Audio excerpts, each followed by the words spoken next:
మహాత్మా జ్యోతిబా పూలే 1890లో మరణించాడు. 1890 అంటే 136 సంవత్సరాలైంది ఇప్పుడు మరణించి. 136 సంవత్సరాల తర్వాత భారతదేశంలోనే అతిపెద్ద రాష్ట్రమైనటువంటి అతిపెద్ద పట్టణమైనటువంటి హైదరాబాదుకు మన మహాత్మా జ్యోతిబా పూలే సావిత్రిబాయి పూలే 136 సంవత్సరాల తర్వాత హైదరాబాద్లో అడుగుపెట్టింది. అది రేవంత్ అన్న పుణ్యమా అని చెప్పి ఇక్కడ మన పూలే విగ్రహాలు పెట్టారు.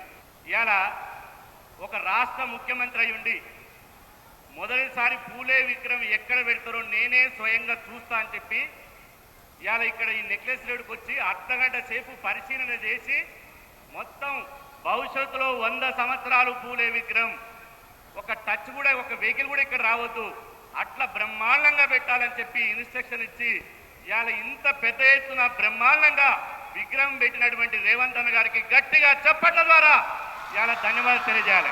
136 సంవత్సరాల తర్వాత పూలే విగ్రహం వస్తే కాంగ్రెస్ ప్రభుత్వం ఆ రోజు స్వర్గీయ వైఎస్ రాజశేఖర రెడ్డి గారు 2008లో అప్పటి కాంగ్రెస్ ప్రభుత్వమే మొదటిసారి పూలే జయంతి వేడుకను ప్రభుత్వం అధికారికంగా జరిపింది.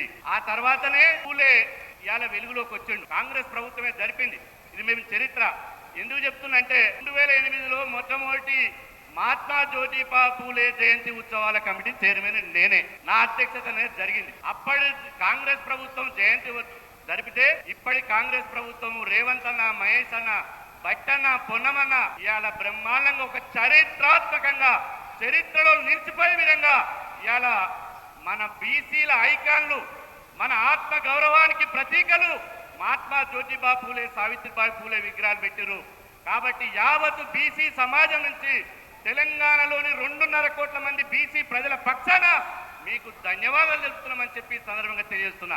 రేవంత్ అన్న ఏ మాట కామాట మహేష్ అన్న అన్నాడు. రేవంత్ అన్నకు సామాజిక స్పృహ ఉంది కాబట్టి నంది అవార్డును పక్కన పెట్టి గద్దరన్న అవార్డును పెట్టిండు. అది రేవంత్ అన్న సామాజిక న్యాయానికి నిదర్శనం. అదేవిధంగా ఇవాళ ముఖ్యమంత్రులు చచ్చిపోతే కూడా గూడంజే చచ్చిపోతే కూడా రాలే, కొండ లక్ష్మణ్ బాబు చచ్చిపోతే కూడా రాలే అప్పుడు ముఖ్యమంత్రి. కానీ మన బిడ్డ దళిత బిడ్డ ఇవాళ తెలంగాణ రాష్ట్రాన్ని ఆయన రాసిన గీతాన్ని రాష్ట్ర గీతంగా ప్రకటించడమే కాదు పాడ మోసి స్మారక కేంద్రాన్ని ఇచ్చి నేనున్న ఈ జాతికని ఇవాళ అండగిచ్చినటువంటి అన్న రేవంత్ అన్న అని చెప్పి సందర్భంగా తెలియజేస్తున్నా. ఇవాళ మనం ధర్నా చేస్తే ఢిల్లీలో ధర్నా చేస్తే ఊరు పట్టించుకోలే, కానీ 2 సార్లు బీసీలు ధర్నా చేస్తే ఢిల్లీలో 2 సార్లు ధర్నా చేస్తే ముఖ్యమంత్రి హోదాను పక్కన పెట్టి మనతో పాటు నేల మీద కూర్చొని మనకు అండగా నిలిచినటువంటి నాయకుడు రేవంత్ అన్న అని చెప్పి సందర్భంగా తెలియజేస్తున్నా. మొన్ననే కర్ణాటకలో జాతీయ ఓబీసీ మహాసభ పెడితే అక్కడ ముఖ్యమంత్రి డీకే శివకుమార్ గారు వచ్చారు. ఆయన చెప్పిండు ఎట్లా ఉంది భయ్ మీ దగ్గర పాలన. మా రేవంత్ గారు ఏం చేస్తున్నారంటే నేను చెప్పిన బడుగుల పక్షాన నిలబడతాడు నిజమైన నాయకుడు మా రేవంత్ అన్న, జోడెడ్డ లెక్క మహేష్ అన్న, రేవంత్ అన్న బీసీలకు అండగా ఉంటున్నాను నేను అక్కడ కర్ణాటకలో చెప్పిన. ఇక్కడ కూడా వేదిక మీద కోట్లాది మంది సాక్షి చెప్తున్నా. ఇప్పుడు నేను ప్రభుత్వం మీద నయా పైసా చిల్లి గవ్వ మీద భారం పడకుండా రేవంత్ అన్నకు ఒకటి విజ్ఞప్తి చేస్తున్నా.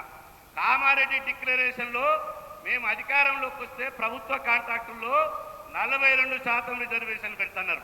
దయచేసి అన్న ఆ రిజర్వేషన్ పెట్టడం వల్ల మా బట్టన కూడా విజ్ఞప్తి చేస్తున్న ఒక్క నయా పైసా కూడా ఖజానా మీద భారం పడదు. కాబట్టి ఈ వేదిక ద్వారా ప్రభుత్వ కాంట్రాక్టుల్లో 42% రిజర్వేషన్ పెట్టండి. నామినేటెడ్ పోస్టులు ఎందుకంటే ఎమ్మెల్యేలు చేయాలంటే బీసీల దగ్గర పైసలు లేవు, నామినేటెడ్ పోస్టులు మీరు ఇస్తున్నారు కాబట్టి నామినేటెడ్ పోస్టుల్లో కూడా 50% నామినేటెడ్ పోస్టులు బీసీలకు ఇవ్వండి. అదేవిధంగా మా పొన్నం రవిచంద్ర గారు పూలే మీద ఒక చక్కటి సినిమా తీశాడు. ఎంత గొప్ప విషయం అంటే ఇలాగా చెప్తాం అనుకున్నా. ఢిల్లీలో మనకు సమయం ఇచ్చిండు రేవంత్ అన్న, కానీ ముఖ్యమంత్రి ఉండి కూడా క్షణం తీరిక లేకుండా మహాత్మా జ్యోతిబా పూలే సినిమా విడుదలైతే 2 గంటల సేపు వాళ్ళ జీవిత చరిత్ర చూసిండు మన రేవంత్ అన్న, వాళ్ళ బతుకు చూసిండు.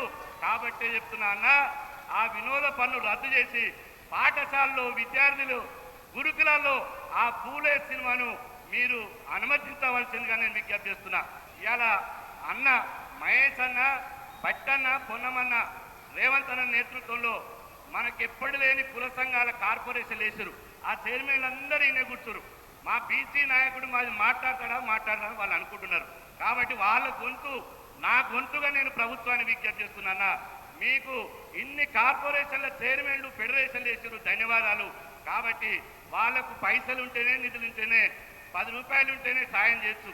నిన్న మననే ఇందిరమ్మ కుట్టు మిషన్లు పెట్టిండు అన్నకు, నియోజకవర్గానికి పోయి చెప్పున ఇందిరమ్మ కుట్టు మిషన్లు పెట్టిండు ప్రభుత్వానికి, రేవంత్ అన్నకు ధన్యవాదాలు.